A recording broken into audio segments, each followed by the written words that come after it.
أعوذ بالله من الشيطان الرجيم.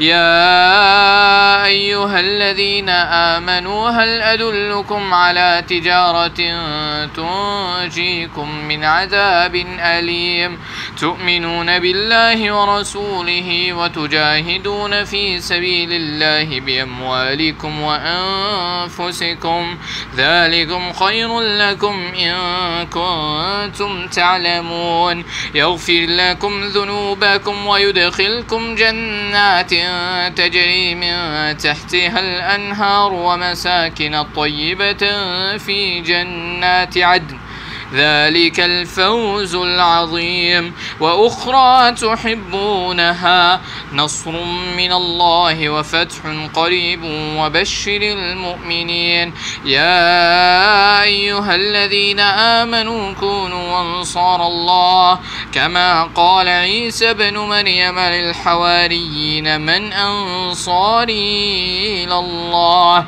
قال الحواريون نحن أنصار الله فآمنت طائفة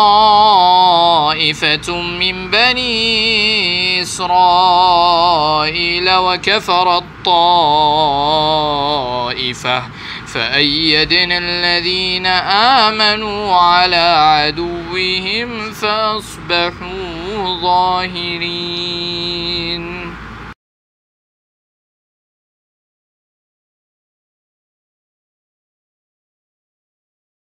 O you who have believed, shall I guide you to a transaction that will save you from a painful punishment?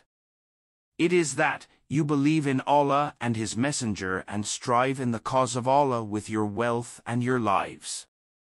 That is best for you, if you should know.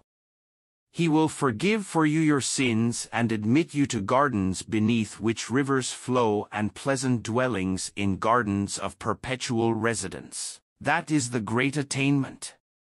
And you will obtain another favor, that you love victory from Allah and an imminent conquest, and give good tidings to the believers.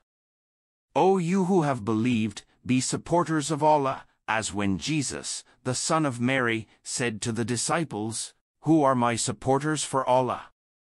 The disciples said, "We are supporters of Allah." And a faction of the children of Israel believed and a faction disbelieved.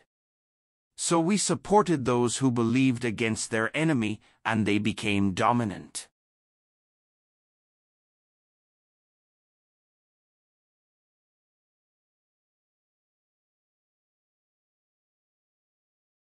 إن هذا القرآن يقص على بني إسرائيل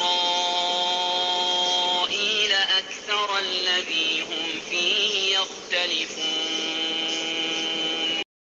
Indeed, this Quran relates to the children of Israel most of that over which they disagree.